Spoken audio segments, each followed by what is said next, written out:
ચર્ચા, નથી આ કોઈ ચર્ચા એવી છાયાની. આ છે ગરવી ગાથા, આ છે ગરવી ગાથા, આ છે ગરવી ગાથા માતૃ છાયાની.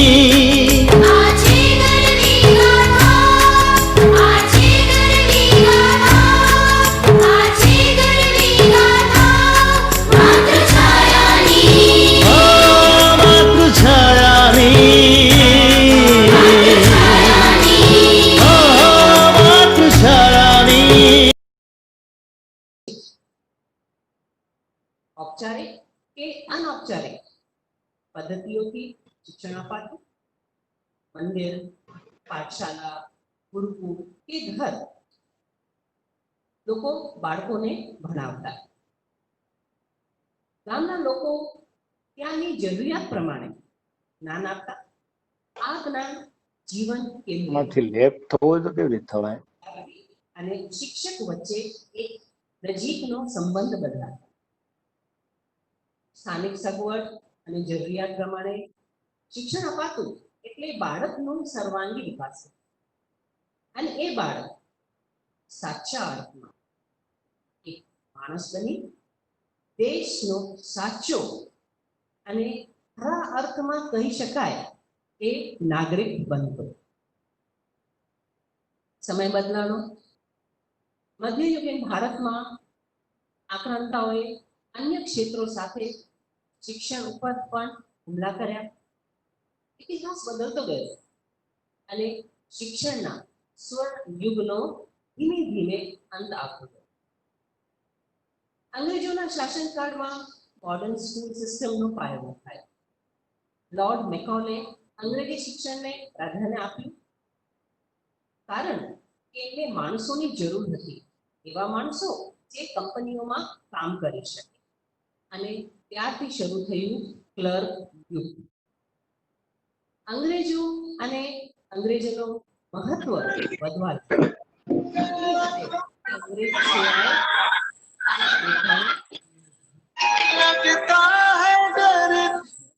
ઉપર હાવી થવા લાગ્યું. આઝાદી પછી આપણા ઘણા નેતાઓ અંગ્રેજી શિક્ષણ પદ્ધતિ અને સંસ્કૃતિથી ઘણા બધા પ્રભાવિત હતા. એટલે શિક્ષણમાં કોઈ નોંધપાત્ર ફેરફાર થયા નહીં અને દિવસે દિવસે શિક્ષણ વ્યવસ્થા અને પ્રથાની હાલત દયનીય હતી. શિક્ષણ નીતિની રચના કમનસીબે પોલિટિકલ પાર્ટીની કમિટીઓ કરવા લાગી અને આ શિક્ષણ વ્યવસ્થાના વિનાશની શરૂઆત. એક બીજું કારણ છે 19મી સદી પછી औद्योगिकरणना परिणाम स्वरूपे औद्योगिक जरूरियात प्रमाणे एने संतोषवा माटे एवा ज विषय शिक्षण व्यवस्थामां शामिल करवामां आव्या के जे फैक्टरीमां कामना उपयोगितावादनी अने सर्जन शक्ति हारी गई अने धीमे धीमे खत्म थवा लागी. સૌથી વધારે હાનિકારક જે વસ્તુ હતી એ હતી માતૃભાષામાં શિક્ષણનું મહત્વ અને ઉપયોગિતા ભૂલાતી ગઈ અને ઇંગ્લિશને પ્રાધાન્ય મળ્યું. કોમર્સ, એન્જિનિયરિંગ અને સાયન્સની બોલબાલા ડિમાન્ડ વધી અને માનવ વિદ્યાઓ હ્યુમેનિટીઝ, સ્કિલ, કૌશલ્ય, આર્ટ, કલા ખતમ થતા ગયા. સર્જન વિસરાતું ગયું. એટલે ક્રિએટ અને રિક્રિએટ કંઈક નવું કરવાની, કંઈક અલગ કરવાની જે થનગનાટ હતી એ ખતમ થવા લાગી. પરિણામે વ્હાઇટ કોલર જોબ માટે સ્પર્ધા વધતી ગઈ.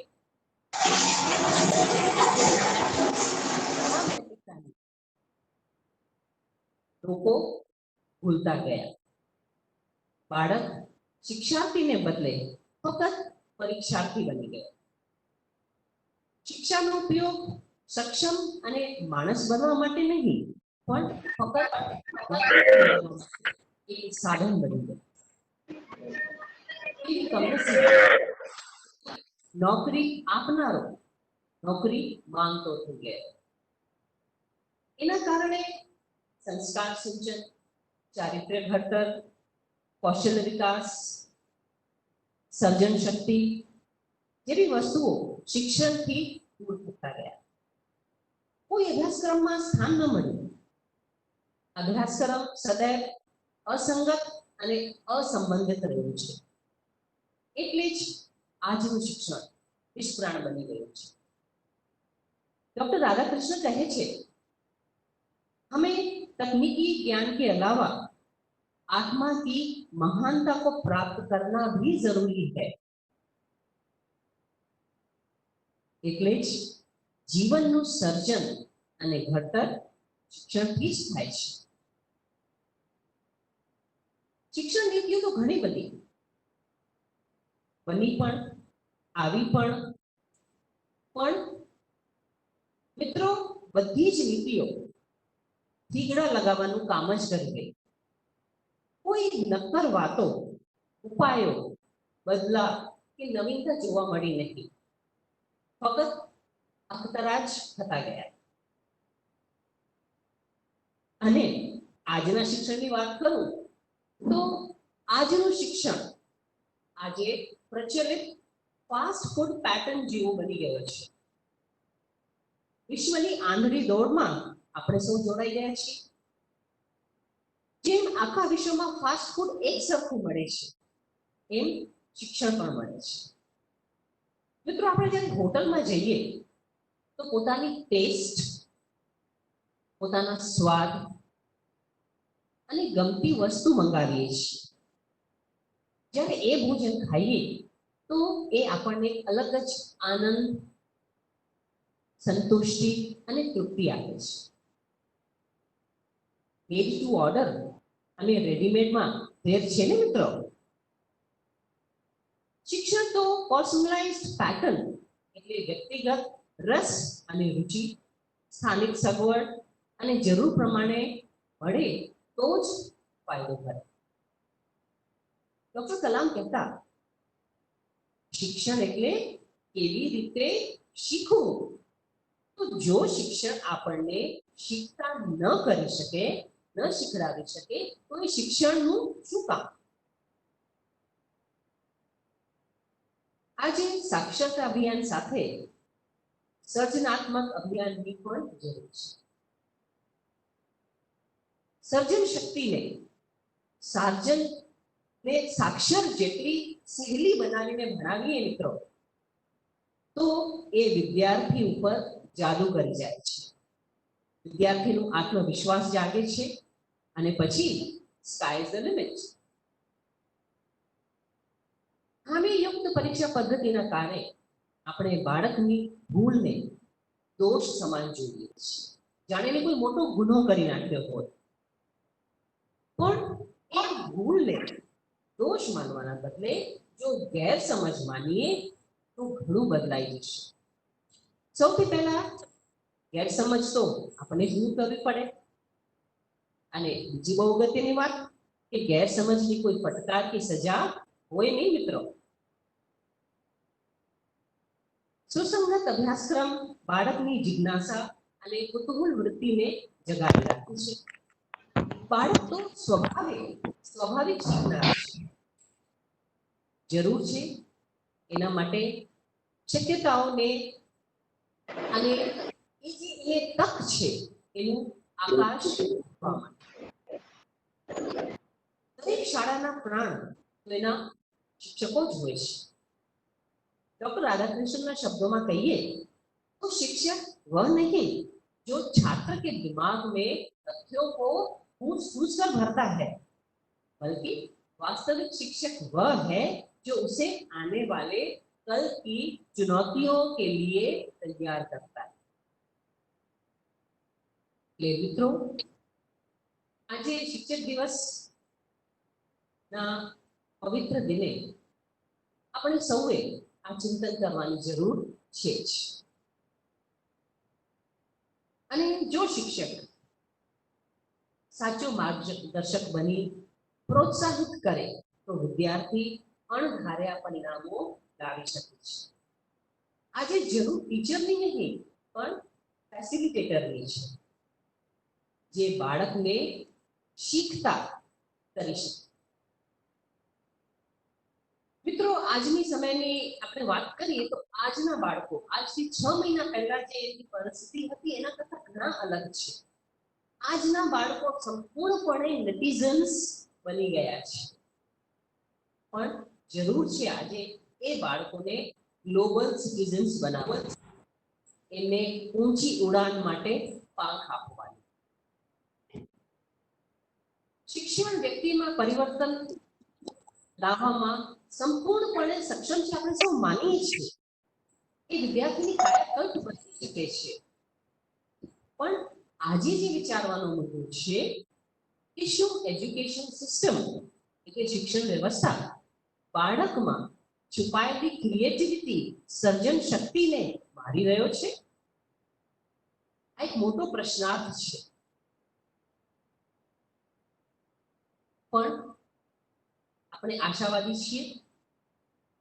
પથ્થરોમાં પણ ફૂલ ખીલે છે. માણસની બુદ્ધિ અને શક્તિ તો અપાર છે. આપણે વર્સ્ટમાંથી બેસ્ટ સર્જન કરી શકીએ છીએ. આજે કોવિડ આપણને ઘણું બધું શીખવી ગયું છે. આપણે આ બદલાવ સ્વીકારી પણ લીધું છે.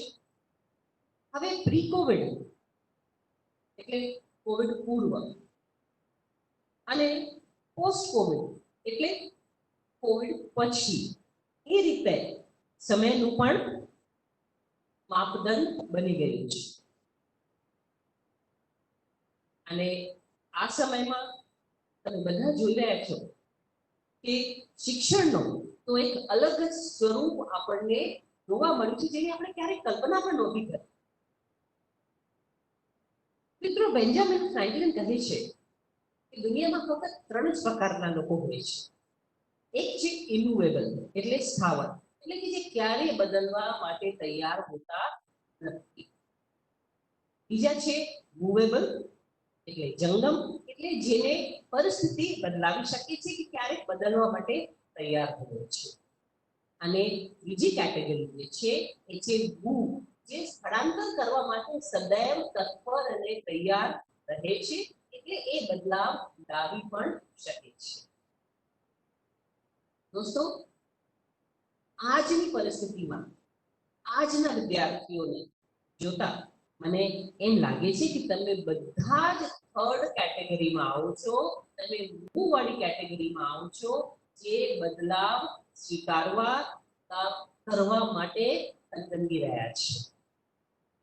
તમે લોકો પરિસ્થિતિ સ્વીકારી લીધી છે અને આગળ છે.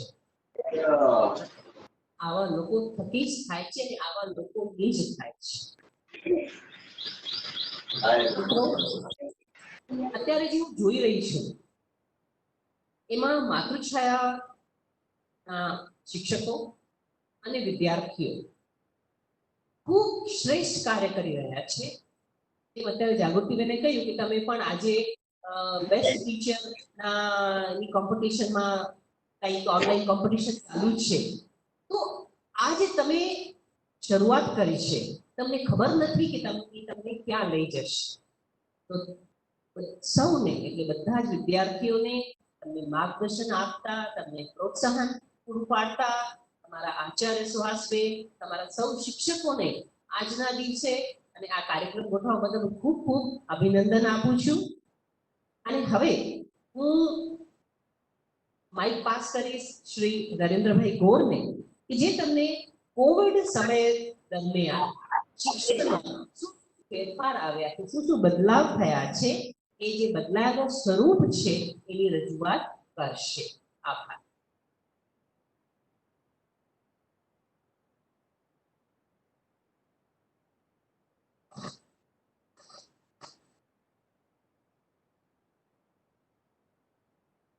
સૌ પ્રથમ તો બધાને નમસ્કાર. માતૃછાયા સ્કૂલ રોટરી તોરણ તરફથી શિક્ષક દિનની પૂર્વ સંધ્યાએ એક સરસ મજાનો કાર્યક્રમ યોજાઈ રહ્યો છે, જેનો આનંદ છે. આપણે સૌ શિક્ષણ સાથે જ્યારે જોડાયેલા છીએ ત્યારે શિક્ષણ આ જે બદલાતા સ્વરૂપો છે એની વિશે ચર્ચા આપણે કરી રહી છીએ. મેલાનબેને પ્રો કોવિડ આખી શિક્ષણ વ્યવસ્થા છે એનો ખૂબ સરસ ચિતાર એને રજૂ કર્યો. પરિસ્થિતિ એવી છે કે પહેલા એવું ભણાવવામાં આવતું કે આપણા આઝાદી પહેલાનો સમય, આઝાદી પછીનો સમય અને આવનારો સમય. પરિસ્થિતિ એટલી બદલાઈ ગઈ છે કે હવે આપણે એવું કહેવું પડે છે, કારણ કે સમગ્ર આખું વિશ્વ બદલી ગયું છે. કોવિડ પહેલાનો સમય, કોવિડ દરમિયાનનો સમય અને કોવિડ પછીનો સમય. એમાં પણ આપણું પાયાનું જે કામ છે, પાયાનું ઘડતર છે એ શિક્ષણ જ કરે છે. અને શિક્ષણ જો બગડે સમાજ બગડે, સમાજ બગડે તો દેશ બગડે. આવી કોવિડની વિકટ પરિસ્થિતિમાં પણ ભલે બધું જ બંધ થઈ ગયું, પણ શિક્ષણ અને ઉદ્યોગ એ બે ચાલુ રહેવા જ જોઈએ. બધા આપણા જે નેતાઓ છે, વડાઓ છે, પોલિસી મેકર્સ છે, એને નક્કી કર્યું. અને આ બેને, કારણ કે જેમ શરીરને માટે પોષણની જરૂર છે, તેમ આપણા મન, આત્મા અને વિકાસ માટે એ શિક્ષણ પણ ચાલુ રહ્યું છે. ઉદ્યોગો તો થોડો ટાઈમ હજી પણ બંધ રહ્યા. શિક્ષણનું કેટલું મહત્વ છે એ પછી કહીએ બહુ સરસ લખ્યું. આપણે ગીતામાંથી પણ વિચાર નીકળી કે કોરોનાને વરસાદ અહીં કેટલોક વહેનો અસી કેટલોક વહેનો, મતલબ કે કોરોના અને વરસાદ પછી કે નથી કોરોના આપણને બહાર નીકળવા દેતો, નથી વરસાદ બહાર નીકળવા દેતો. હરેશભાઈ ગઢવી કવિએ કહ્યું કે કોરોના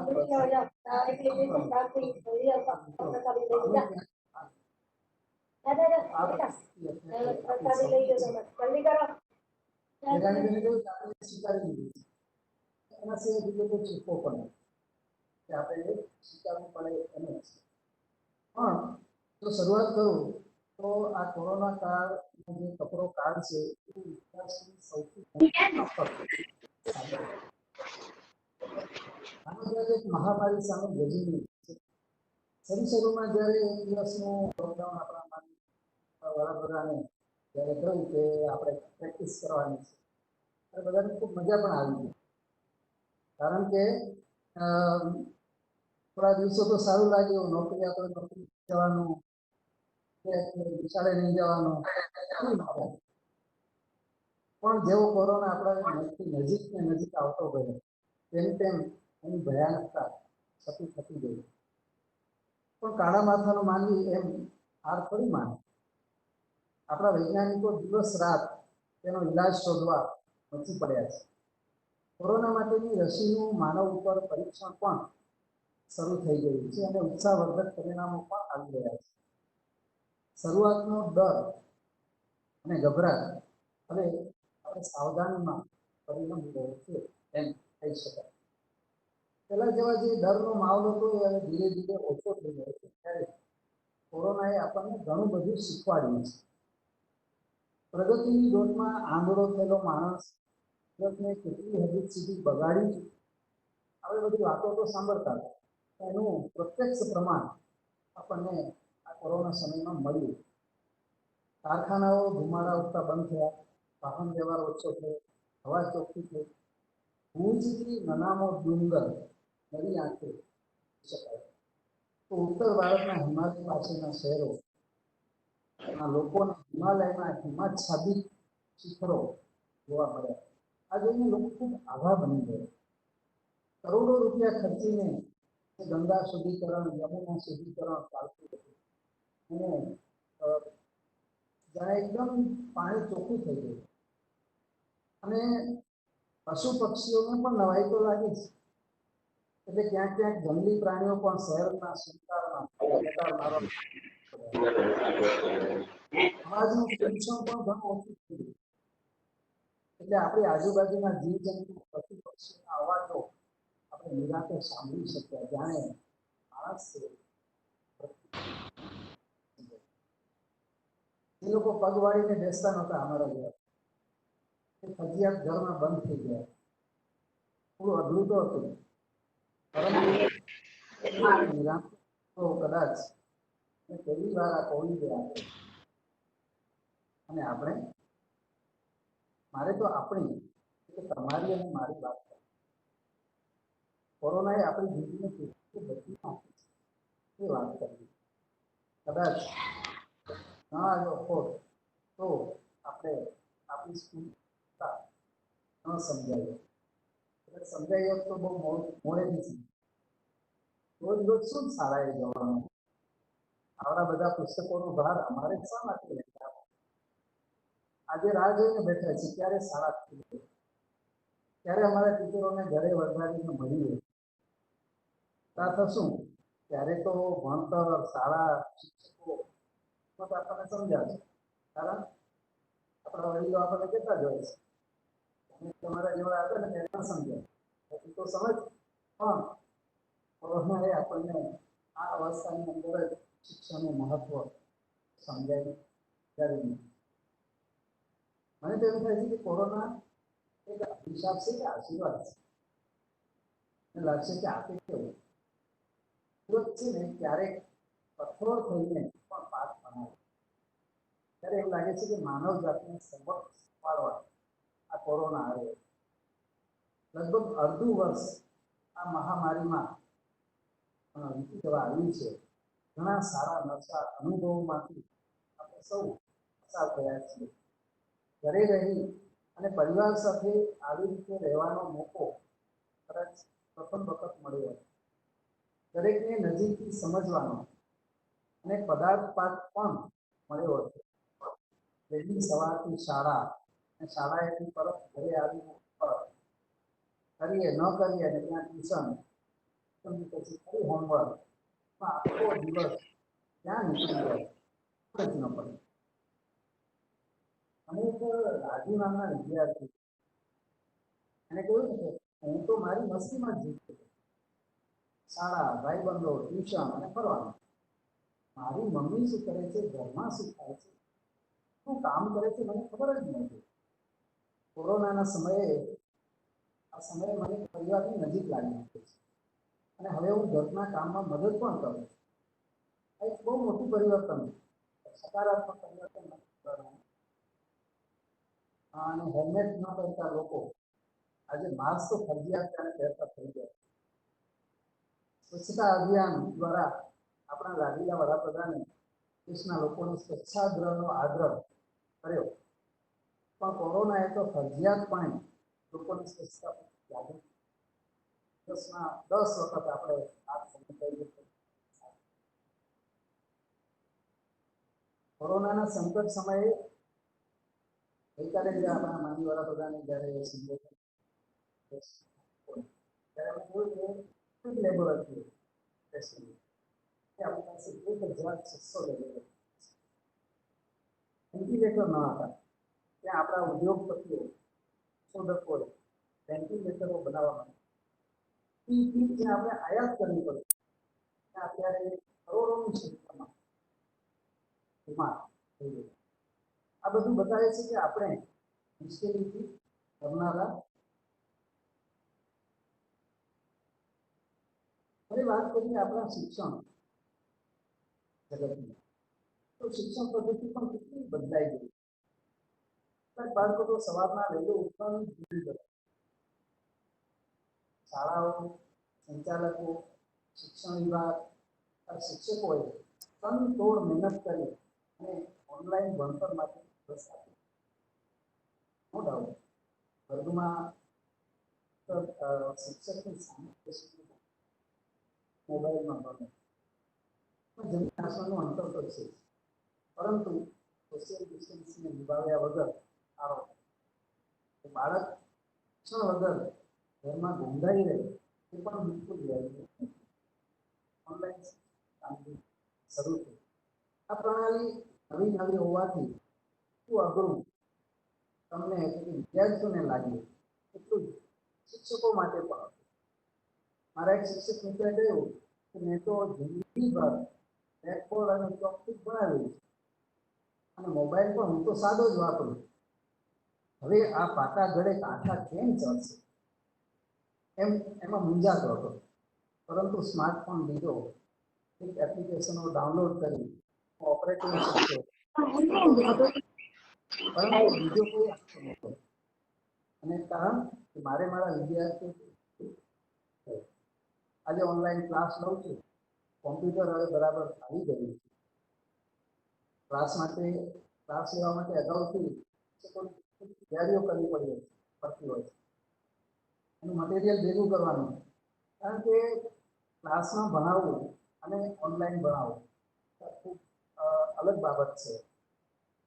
દરેક વિદ્યાર્થીને મેસેજ મૂકી જાણ કરવી, કે ઓનલાઈન ન હોય તેના વાલી સાથે વાત કરવી, હોમવર્ક તપાસવું, એ બધામાં રોજના 10 થી 11 કલાક નવી વ્યવસ્થાને અનુકૂળ થવાનો માટે પ્રયત્ન કરું છું. હું નવું શીખવા મળ્યો. શિક્ષકોના વિદ્યાર્થીઓ પ્રત્યેના પ્રેમ, ચિંતા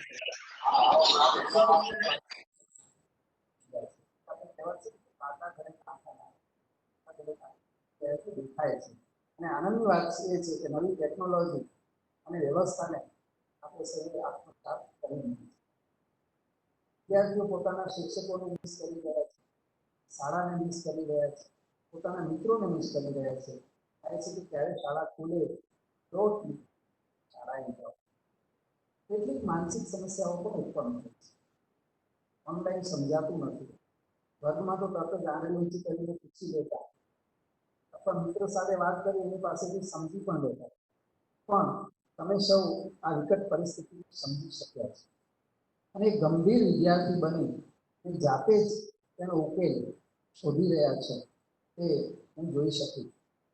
ઓનલાઈન શિક્ષણ માટે ઘરમાં સ્માર્ટફોન તો ફક્ત એક જ હતો, એ પપ્પા પાસે હોય. મોબાઈલ વાપરવા માટે પરવાનગી લેવી પડતી. શાળામાં કે ઘરે કે ટ્યુશનમાં બધા કહેતા કે મોબાઈલથી દૂર રહો. બધા કહે છે કે હવે તારો મોબાઈલ ક્યાં છે, જો હમણાં ક્લાસ શરૂ થશે, હોમવર્ક મોકલાવી દીધું. મતલબ કે જે વસ્તુ ક્યારેક આપણી પહોંચ બહાર હતી એ સામેથી આપણી પાસે આવી છે. પરંતુ અભિનંદન તો તમને બધાને કે હવે મોબાઈલમાંથી તમે ઇન્ટરનેટના માધ્યમથી ઘણું નવું શીખી ગયા છે. કેટલાક વિદ્યાર્થીઓ તો એવા પણ મળ્યા કે બીજે દિવસે જે વિષય શીખવવાનો હોય એ વિષય મેં અગાઉથી જ ઇન્ટરનેટ ઉપર બીજા માધ્યમોથી જોઈ લીધું હોય, જાતે સમજવાની કોશિશ કરી હોય, અને શિક્ષક જ્યારે ઓનલાઈન ભણાવે ત્યારે તેને વધુ સારી રીતે શીખી શક્યા. આપણને બધાને ખબર છે કે આ એક કામ ચલાવ વ્યવસ્થા છે. કાળા વાદળને રૂપેરી કોરની જેમ ધીમે ધીમે સામાન્ય દિવસો આવી રહ્યાની લાગણી ચારે બાજુ ફેલાઈ રહી છે. શરૂઆતમાં ડરનો માહોલ હવે વિખેરાઈ રહ્યો છે. અનલોક 4 શરૂ થઈ રહ્યું છે એવું કહેવાય ને. પ્રથમ લોકડાઉન, હવે અનલોક. આપણે હવે કોરોનાની સાથે જીવવાનું છે, સજાગતાથી જીવવાનું છે. રસ્તે વાહન ચલાવતા જેવી સાવધાની રાખવી છે, એથી પણ વધુ સાવધાની આપણે જીવનની ગાડી ચલાવતી વખતે રાખવાની છે. આપણે આપણા રસ્તે બરોબર હોઈએ પણ સામેવાળો આપણી સાથે ભટકાઈ ન જાય એની કાળજી પણ રાખવાની છે. ઘણા સારા નરસા અનુભવ થયા છે આપણી સાથેના કે આપણી સામેના. ઘણા બધા વ્યક્તિ વિશેષોના સારા નરસા પાસાઓનો પણ અનુભવ થયો છે. અને ક્યારેક પચાવી ન શકીએ, સ્વીકારી ન શકીએ એવા અનુભવ પણ થયા. પરંતુ જીવનના આ પાઠ તમે હિંમતભેર શીખી રહ્યા છો અને કોરોના વોરિયર સાચા અર્થમાં બન્યા છે, તે માટે આપ સૌ અભિનંદનના અધિકારી છે. હવે તમે કહી શકો છો છોટા બચ્ચા જાણકર हमको ना समझाना रे, अक्कल का कच्चा समझकर हमसे ना टकराया. ભારતની સાથે સાથે આપણે સૌ પોતાની જાત સાથે, લાગણીઓ સાથે આત્મનિર્ભર બની રહ્યા છીએ. અને એ માટે શિક્ષકો અને આપ સૌને ખૂબ ખૂબ અભિનંદન. ખાસ તો માતૃછાયા પરિવારને કે જેમણે ઓનલાઈન શિક્ષણ માટે બધી મહેનત કરી છે. એમ તો ઘણી વાર કારણ કે આ બધા સાથે જ્યારે વાત કરું ત્યારે ખબર પડે કે આપણે તો ફક્ત ઓનલાઈન જ્યારે પ્રસારણ થતું ત્યારે જ જોઈએ છીએ કે એની પાછળ લોકો કરી રહ્યા છે, તે પણ કરી રહ્યા છે. સૌને આજે શિક્ષક વંદન સાથે બદલાતા સ્વરૂપો. ફર્સ્ટ સેશનમાં આદરણીય મેલાણી મેડમે અમારા સૌના પ્રિય આપણા સૌ નરેન્દ્રભાઈ ગોર સાગર ખૂબ સરસ વાતો કરી આપી. હું તમારી જોડે વાતચીત કરીશ તો ચાલશે? તમને ફાવશે? વ્યાખ્યાન દેતા મને બહુ ફાવતું નથી અને તમારા બધાની મને બહુ ઈર્ષ્યા થાય છે.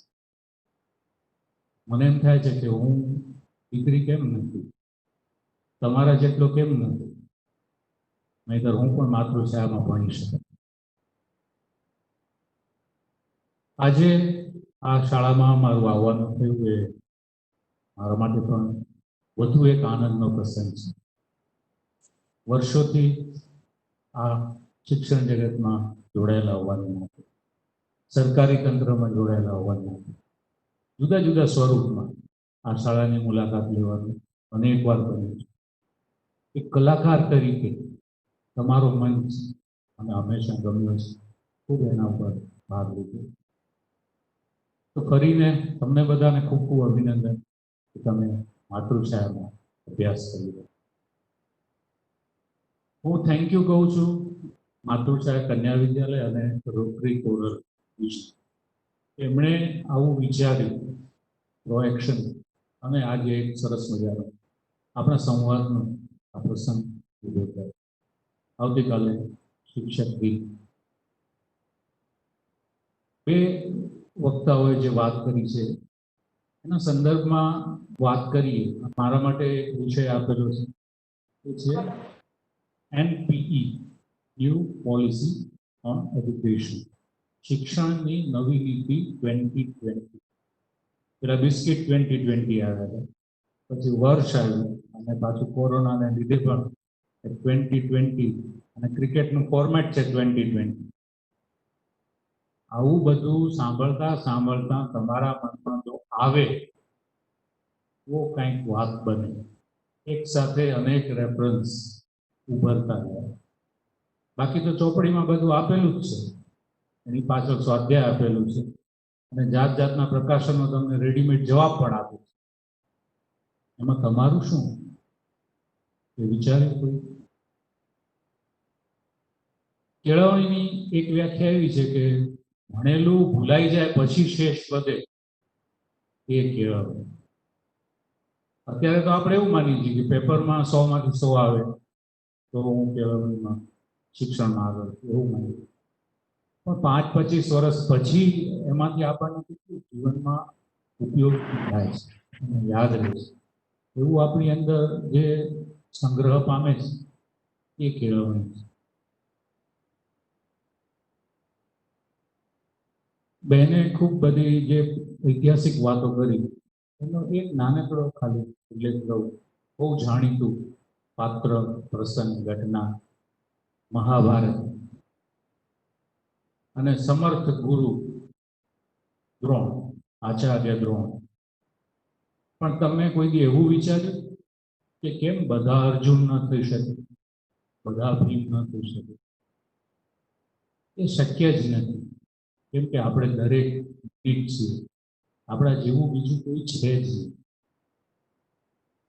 હવે એક તો ગુરુની જવાબદારી છે કે એ ઓળખે કે મારી સામે બેઠેલા છે એવું નથી કે માત્ર અર્જુનને જ ધનુષ ચલાવતા હોય. તમે જો સિરિયલ પણ જોઈ હોય ખબર હશે, યુધિષ્ઠિરને પણ તીર ચલાવતા આવડતું, ભીમને પણ આવડતું, બધાને આવડતું. કૌરવોમાંથી પણ 100 ભાઈઓ હતા, બધાને આવડતું. પણ શ્રેષ્ઠ ધનુર્ધર એક જ છે, શ્રેષ્ઠ ગદાધારી એક જ છે. જ્યોતિષ એ માત્ર સહદેવને જ આવડ્યું. આવું કેમ? આ વસ્તુ જે છે એ કેળવણીનો હાર્દ છે.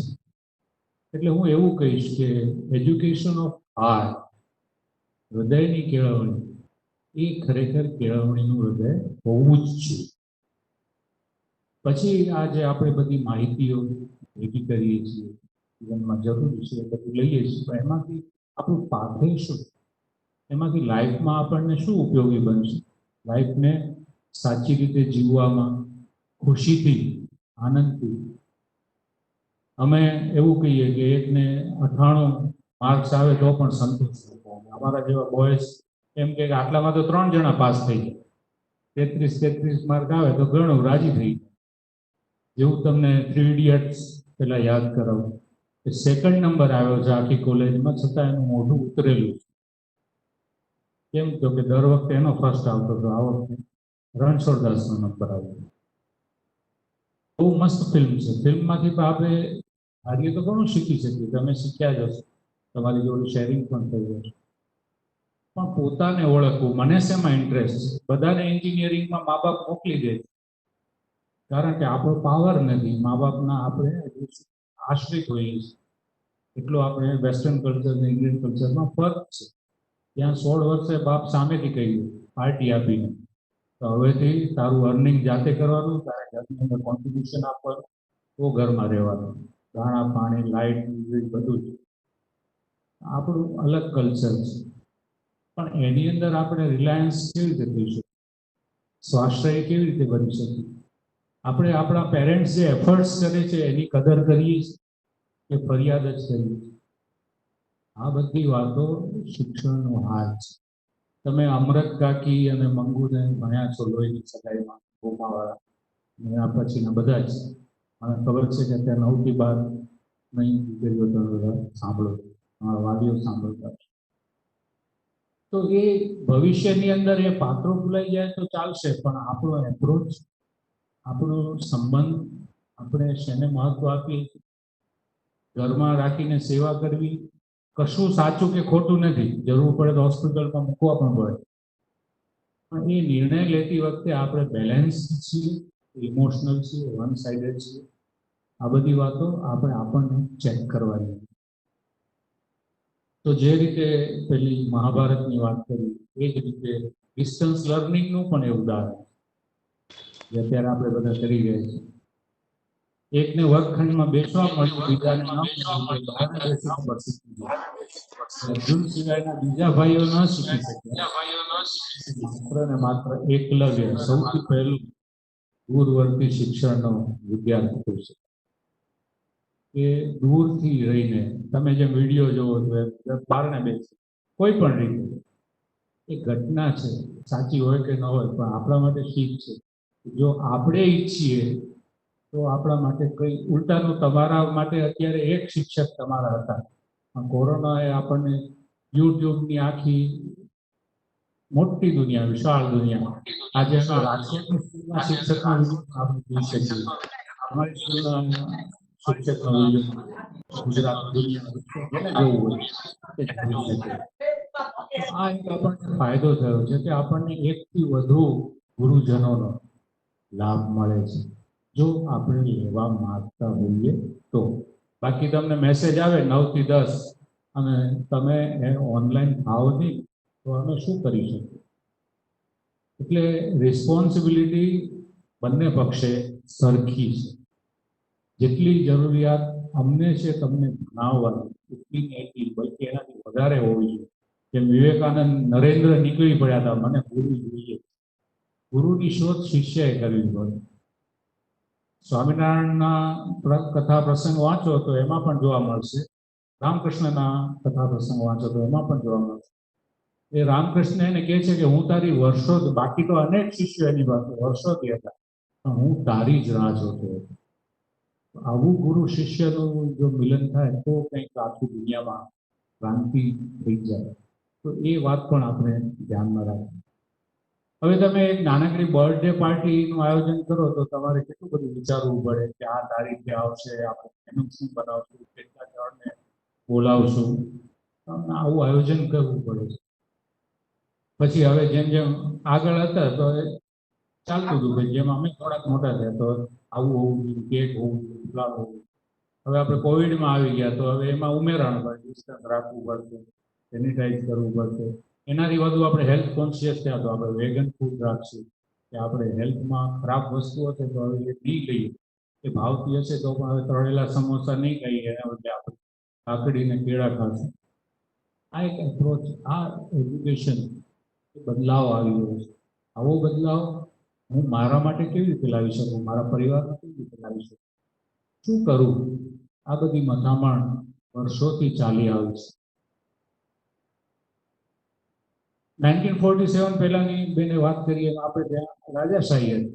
બહુ ભૂતકાળની વાત કરીએ તો તમે બધા જ ભણી ગયા છો કે આપણે ત્યાં તક્ષશિલા, નાલંદા, વલ્લભી, આ બધા સંસ્થાન સામ્રાજ્યો હતા.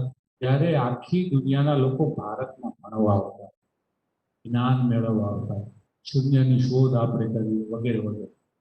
એ બધું તમને ખ્યાલ છે. અને ન હોય તો ગૂગલ તો છે જ, તમારો સુંદર સ્ટાફ છે, એ બધા પણ તમને ગાઈડ કરે છે.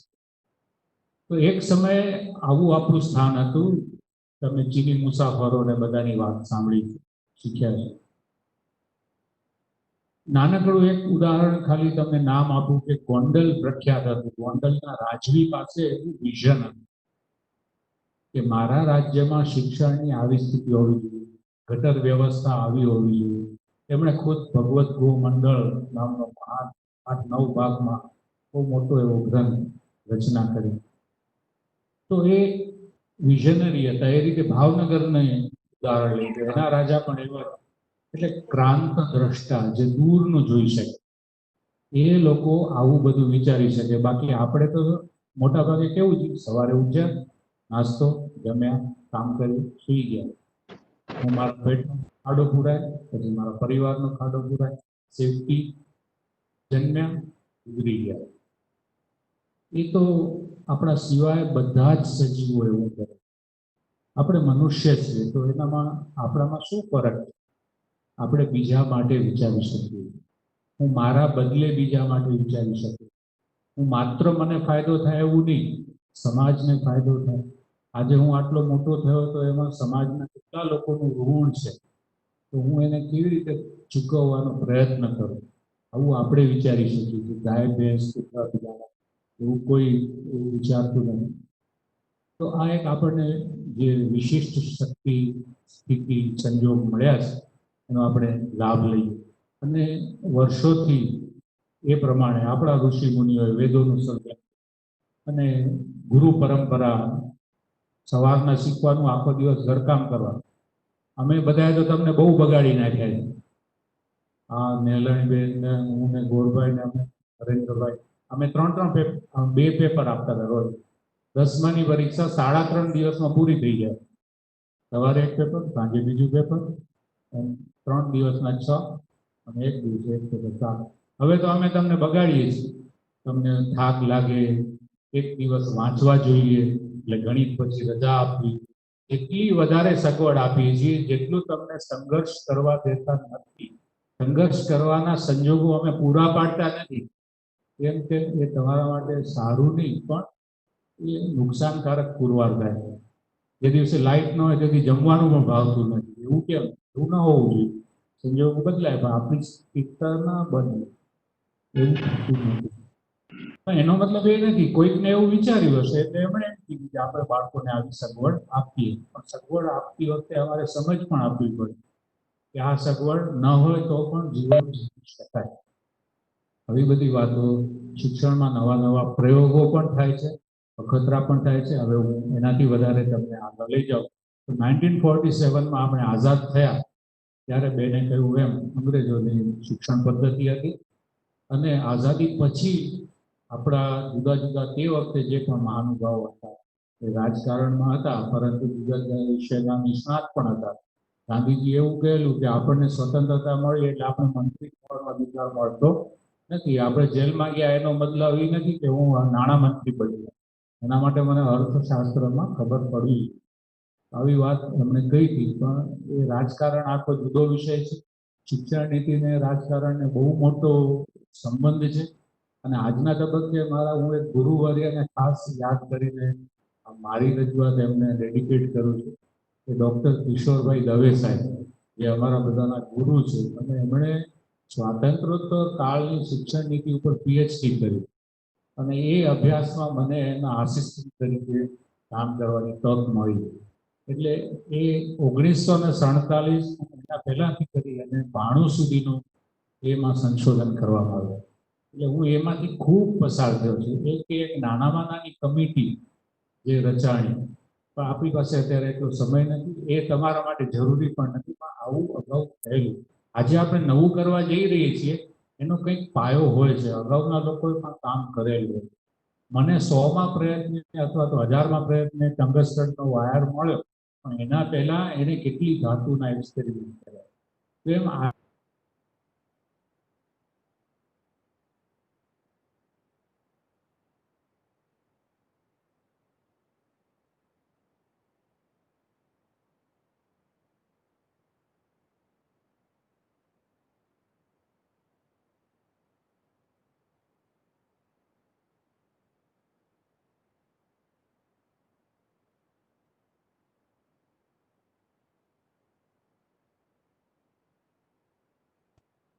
સામેનો પ્રશ્ન હતો. એટલે 1948-49માં એક મોટો અભ્યાસ થયો, એને યુનિવર્સિટી કમિશન થયું. પછી 52-53માં સેકન્ડરી એજ્યુકેશન માધ્યમિક શિક્ષણ પંચની રચના કરી, અને સૌથી મોટું કામ થયું 1964-66માં, જેને કોઠારી કમિશન તરીકે ઓળખવામાં આવે. આ તમારે બહુ યાદ રાખવાની જરૂર નથી, પણ એના પછી પહેલી શિક્ષણ નીતિ બની 1968. આટલા બધા અભ્યાસો પછી, અને એ વખતે હતું એનું કેન્દ્ર બિંદુ કે આપણું નેશનલ ઇન્ટિગ્રેશન. આપણો દેશ આટલો બધો વિવિધતાવાળો છે, ભાષાની વિવિધતા, ધર્મની વિવિધતા, પ્રાંત બધા, તો એમાં એકતા કેવી રીતે રહે? એ વખતે પાર્ટીશન થયું હતું, હિન્દુ, મુસ્લિમ, ભારત, પાકિસ્તાન. તો રાષ્ટ્રીય એકતા એ પહેલી શિક્ષણ નીતિનું કોર એલિમેન્ટ, મુખ્ય મુદ્દો હતો. અને બીજું નિરક્ષરતા નાબૂદ કરી.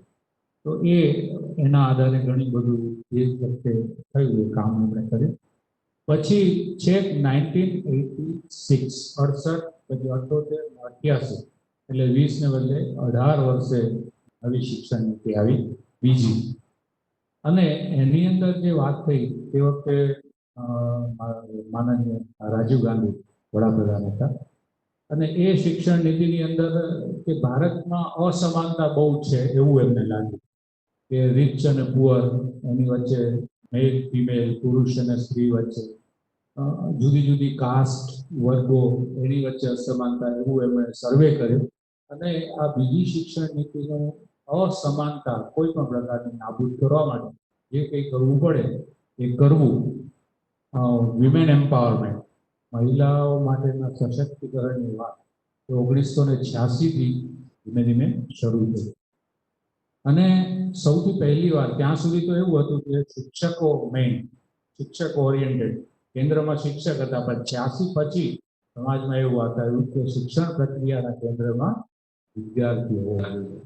વિદ્યાર્થીને શું જોઈએ છે, કેવું જોઈએ છે, ત્યારે કેવી રીતે માફક આવશે, આ બધી ચર્ચાઓ 1986 પછી શરૂ થઈ. ત્યાર પછી બેને કહ્યું એમ રાજકારણમાં જેમ પક્ષ બદલાય, ઉપર પાવર બદલાય, એમ આ બધું. ત્યાં સુધી કોંગ્રેસનું શાસન હતું, પછી વચ્ચે થોડો ટાઈમ વાજપેયી સાહેબની સરકાર આવી, પછી મનમોહનસિંહ આપણા પાછા વડાપ્રધાન બન્યા.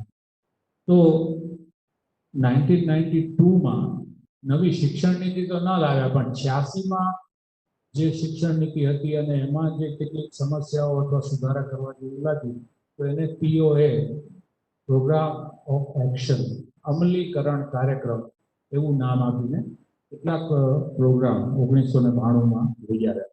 અને તે વખતથી એવી શરૂઆત થઈ કે ભાઈ કોઈ પણ હાયર ડિગ્રી એજ્યુકેશનમાં કોઈ પ્રવેશ પરીક્ષા હોવી જોઈએ. આજે તમે બધા ગુજકેટ ને JEE ને NEET ને, અમે શિક્ષક તરીકે જોડાયા ત્યારે વિજ્ઞાનના વિદ્યાર્થીઓ માટે ખાસ હતી. 11મી 12મીમાં આવે અને એને એની ચિંતા હોય, સાથે PMT એની ચિંતા હોય કે અમારે પછી બીજા રાજ્યમાં એડમિશન લેવું છે. આપણે ત્યાં રિઝલ્ટ મોડા આવતા, ત્યાં રિઝલ્ટ વહેલા આવતા, અને એડમિશનના પ્રશ્નો, આ બધું જેમ જેમ અનુભવ થતો ગયો તેમ તેમ એના વિકલ્પ આપણે શોધતા ગયા. તો આવું બધું 1992માં મોડિફિકેશન થયું અને હાયર ડિગ્રીઝમાં સમાન પરીક્ષા. હવે આજનો આપણો જે મુખ્ય વિષય છે તમે બધા ભણ્યા છો. એક મારે ખાસ વચ્ચે કહેવું છે કે બીઈંગ અ સિટીઝન અને તમારું કરિયર આગળ છે ત્યારે આપણે બંધારણનો થોડો અભ્યાસ બધાએ કરવો જોઈએ. નાગરિક તરીકે તો આપણને ખબર જ હોવી કોન્સ્ટિટ્યુશન ઓફ ઇન્ડિયા, ભારતનું બંધારણ આખું કોઈ વાંચી શકે એવું બને ડિટેલમાં આપણે જવાની જરૂર પડે, પણ એની માત્ર અનુક્રમણિકા પણ જો તમે વાંચો ને તો તમને ખ્યાલ આવશે કે આમુખથી કરીને પાછળ જે પુરવણીઓ હોય, શેડ્યુલ્સ, અનુસૂચિ, જે પાછળ જોડેલી યાદીઓ છે. તો મારે તમને એક ક્લેરિફિકેશન એ કહેવું છે કે જે રીતે અમેરિકા છે આપણે USA કહીએ છીએ, યુનાઇટેડ સ્ટેટ્સ ઓફ અમેરિકા, તો ભારત પણ હકીકતમાં એવું સંઘ રાજ્ય છે. આપણા બધા રાજ્યો છે એ એક રીતે કેન્દ્ર સાથે જોડાયેલા છે. એટલે આપણે એવું કહીએ United states of India, USI એવું કહી શકાય, પણ બંધારણમાં એવું કહ્યું નથી. એના માટે ઇન્ડિયા અને ભારત એવું રાખ્યું છે. એ અલગ, એટલે કેમ કે આપણે જ્યારે આઝાદ થયા બંધારણ લખવાની વાત 47માં આઝાદ થયા, બંધારણ છે 50માં અમલમાં આવ્યું.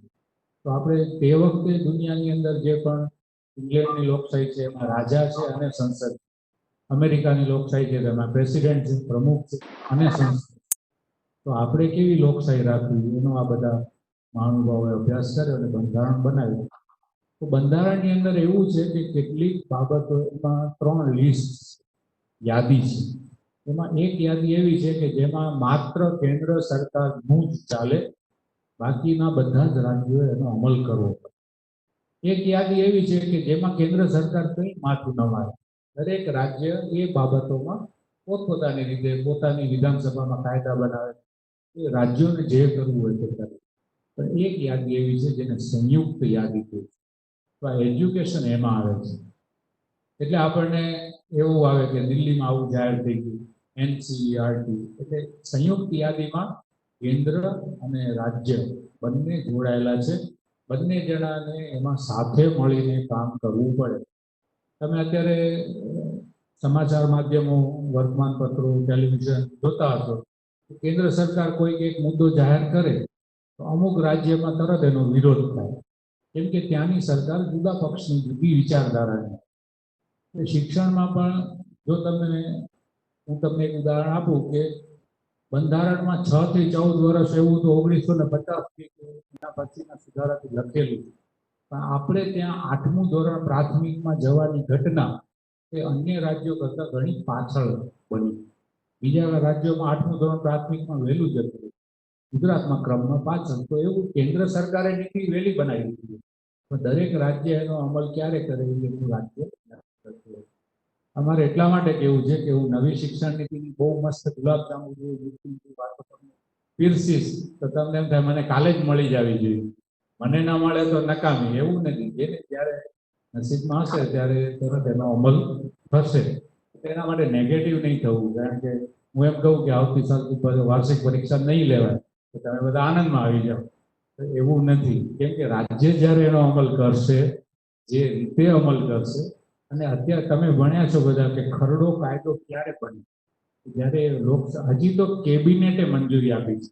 આ બધી સમજ આપણને બંધારણનું થોડો અભ્યાસ કરી અને તમામ સ્પર્ધાત્મક પરીક્ષામાં ભારતના બંધારણનું પ્રશ્નો, ક્યાંક એનું GPSC, UPSC એનું એક અલગ પેપર હોય જ છે. અને નાગરિક તરીકે તો આપણે થોડું જાણવું.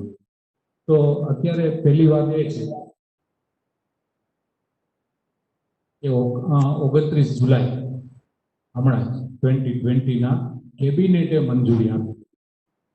હવે મારે તમને કેવું છે, જે બધા જ અંગ્રેજી અને હિન્દી તો બધા જ જાણે છે, તો તમે ગૂગલમાં જઈને તમે આ NPE 2020 PDF ડાઉનલોડ લખશો એટલે તમને હિન્દી અને ઇંગ્લિશમાં એની કોપી PDF ફાઇલ મળી જશે. એટલે તમને ખબર પડશે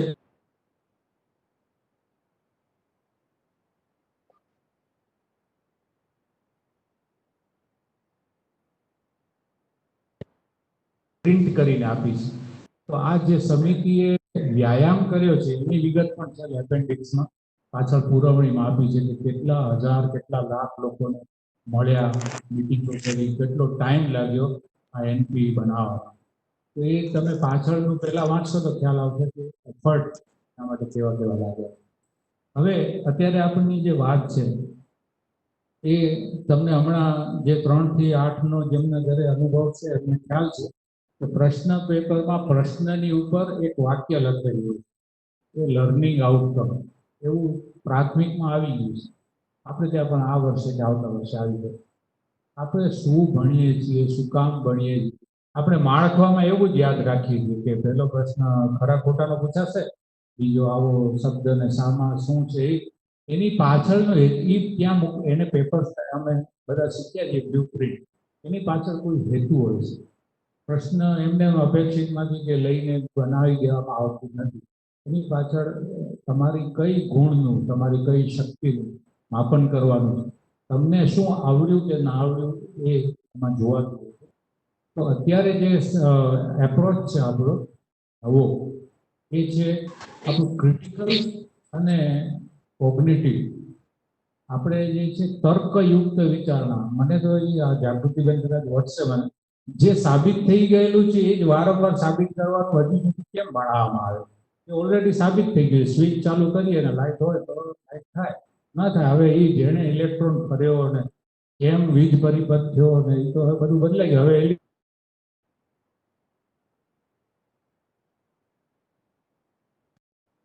હવે આપણું માઇન્ડ એ રીતે, મેં હમણાં જોયું શકુંતલા દેવી ફિલ્મ, તમે પણ જોજો. એના 2 પાસા છે એની આપણે ક્યારેક ફરી વાત મોકો મળે તો કરશું.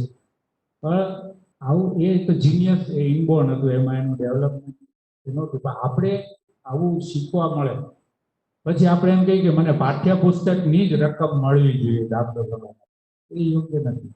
તમને એને how to think, how to solve, તો આ બધી વસ્તુ જે છે એ ક્રિટિકલ થિંકિંગ, ક્રિએટિવ સર્જનાત્મકતા, બેને પણ વાત કરી કે એ વસ્તુ છે એ સેન્ટરમાં છે. તો પણ એ કેવી રીતે થાય? જે સાયકોલોજી વાળા છે એને ખબર છે કે એના પણ ડેવલપમેન્ટના તબક્કા છે. બાળક જન્મે એટલે ક્રિટિકલ થિંકિંગ ના કરી શકે, નકલ જ કરે, ઇમિટેશન જ કરે. તો પછી આખી જિંદગી નકલ કર્યા કરીએ તો આપણે બરાબર નહીં. જ્યાં સુધી બાળક છીએ ત્યાં સુધી નકલ કરીએ, થોડાક મોટા થઈએ પછી learning by trial and error કરીએ, પ્રયત્ન અને ભૂલ કરી જોઈએ, ન થાય તો એમાં સુધારો લાવશો. પણ પછી તમને કન્ડિશન કરીએ છીએ અમે બધા, પહેલો બેલ વાગે તો પ્રાર્થનાનો હોય, બેલ તો એ જ છે, એનો અવાજ જ છે. વિજ્ઞાનમાં એના તરંગ લંબાઈમાં કોઈ ફરક નથી, છતાં રિસેસનો બેલ કયો છે, રજાનો બેલ કયો છે, એ આપણને કેવી રીતે ખબર પડે? તો એ આપણું કન્ડિશનિંગ થયું, આપણને એવું શીખવવામાં આવ્યું. એ શીખવવાની રીત છે, તો એ આપણે શીખ્યા. પણ એનાથી આગળ પછી કોહલરને જેટલા લોકો ઓળખે છે, સુલતાન નમન ચિંપાંજી પર પ્રયોગ કર્યા, તો એ વાંદરો જો એ કરી શકતો હોય તો આપણે તો એનાથી અનેક જુદી અદ્ભુત શક્તિઓ ધરાવી. તો આપણી અંદર એવી કોગ્નેટિવ કેમ નથી થતું, એવો બોધાત્મક? આપણે કેમ ફકરામાંથી જવાબ આપીએ તો હજી એવા જ પ્રશ્ન પૂછવા પડે છે કે જેનો સીધો જવાબ ફકરામાં જ આપે છે. જે લોકો 11th-12th ભણી ગયા છે એને ખબર છે 11thમાં પહેલો જ પાઠ ખગોળીમાં સિંહાનો, એવરેસ્ટ કપાયેલા પગે, કૃત્રિમ પગે એવરેસ્ટ સર કરે છે. હવે તમે જો એનો સ્વાધ્યાય બરાબર જોયો હોય પાઠ્યપુસ્તક, તો એની અંદર એક પ્રશ્ન એવો છે કે અરુણિમાની જગ્યાએ તમે હો તો શું કરશો? આપણે એની વાર્તા જ યાદ કર્યા કરવાની છે કે આપણા જીવનમાં એનામાંથી કંઈ શીખવાનું? હવે આવો પ્રશ્ન પૂછાય અને એનો જવાબ માટે પણ આપણે ગાઈડનો સહારો લઈએ, ગાઈડવાળા લખી દીધું એ લખીએ, તો આપણું શિક્ષણ સદંતર નિષ્ફળ છે. કોઈ પણ નીતિ તમને મદદ કરી શકે નહીં, unless and until you help yourself. તમે તમારી જાતને મદદ કરવા તૈયાર ન હો, તમારું પાત્ર જો સીધું ન હોય તો ગમે તેટલો 24 ઇંચ વરસાદ પડે તો પણ એમાં ટીપું પણ સંગ્રહ હોવાનું નથી. એટલે એવું નહીં માનવાનું કે કોઈ જાદુઈ છડી છે અને કોઈક આવીને મને બદલાવી દે છે. મારે બદલવા માટે ઓપન રહેવું પડશે, મારે નવી નવી બાબતોનો ખૂબ ઝડપથી સ્વીકાર કરવો પડશે. આપણે હજી પણ ગ્રેજ્યુએશનમાં જઈએ તો લાલન કોલેજમાં કે XYZ કોલેજમાં ફોર્મ કેમ ભરવું, ઓનલાઈન ફોર્મ આવ્યા તો મોટી સમસ્યા થઈ. પહેલાં તો હાર્ડ કોપી ભરવાની હતી, હવે તો ઓનલાઈન કચ્છ યુનિવર્સિટીની સાઇટ ઉપર પહેલા ફોર્મ ભરવું પડે, પછી એમાં કોલેજ સિલેક્ટ કરવી પડે, પછી આપણે સાયબર કાફેમાં જવું પડે. આપણે ગેમ કરી શકતા હોય, વોટ્સએપ કરી શકતા હોય, તો ઓનલાઈન ફોર્મ કેમ ના ભરી શકે? એમાં આપણને શી તકલીફ પડે છે? કારણ કે પેલું આપણે સ્વીકારેલું છે, આપણને ગમે છે એટલે આવડી જાય છે. અમને નવા ગીત યાદ નથી રહેતા, હવે તમને બધા ફટાફટ યાદ રહી જાય. એક કવિતા આખા વર્ષમાં યાદ રાખવી હોય એ તમને તકલીફ પડે, તો તમને યાદ નથી. તો આવી વાતો છે. હવે સૌથી પહેલો જે મોટો તફાવત જે છે એ છે કે અત્યાર સુધી જે ફોર્મલ એજ્યુકેશન છે, ઔપચારિક શિક્ષણ, શાળાકીય શિક્ષણ છે, એ ધોરણ 1 થી શરૂ થતું હતું, 1 થી 12, અને પછી ઉચ્ચ શિક્ષણ. તો એ પહેલા ધોરણથી પહેલા આપણે શું કરતા હતા? તો આપણા મમ્મી પપ્પા ગુજરાતી હોય, ગુજરાતી મીડિયમમાં આપણને બાલ મંદિર અને સોપાન 1 અને સોપાન 2 એવી રીતે 3 વર્ષ આપણે કરતા તો હતા જ. અને ઇંગ્લિશમાં હોય તો nursery, junior KG, senior KG. મોટામાં મોટો પહેલો બદલાવ એ છે કે આ 3 વર્ષ ખૂબ ઉપયોગી છે દરેક બાળકના જીવનના, અને એને ફોર્મલ એજ્યુકેશનમાં ઇન્ક્લુડ કરી દેવામાં આવે. હવેથી પહેલા ધોરણથી નહીં, પણ બાળ મંદિરથી જ તમે ઔપચારિક શિક્ષણમાં આવી જશો. નવી શિક્ષણ નીતિ જ્યારથી અમલમાં આવશે ત્યારથી. ક્યારથી આવશે? આવતા વર્ષથી પણ આવી શકે, 1.5 વર્ષ પણ લાગી શકે. અત્યારે જે મેં કહ્યું એમ આ ખરડો કેબિનેટમાં પસાર થઈ ગયો છે, હવે સંસદમાં રજૂ થશે. પછી 2021ની આવતા વર્ષની અંદર એનું કરિક્યુલમ ફ્રેમવર્ક બનશે, NCF, national curriculum framework. Curriculum એટલે શું? તો તમે બધા એક શબ્દ કરો, કોર્સ. કોર્સ કેટલો છે? હકીકતમાં એ અભ્યાસક્રમ નથી, એ તો પાઠ્યક્રમ છે. 1 થી 15 કવિતા હોય, 10 પાઠ હોય, તો પાઠ પુસ્તકની અંદરનો 1, 2, 3, 4 છે.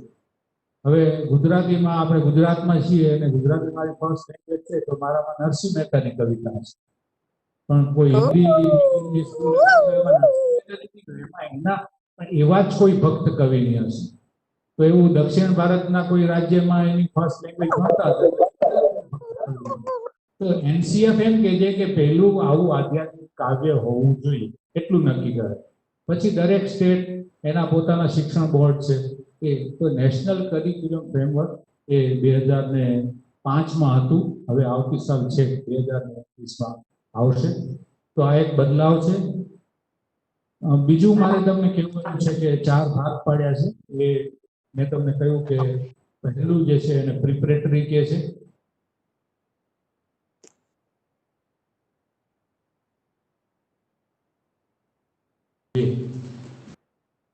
ત્યાર પછી પ્રિપરેટરી ભાગ કીધો છે.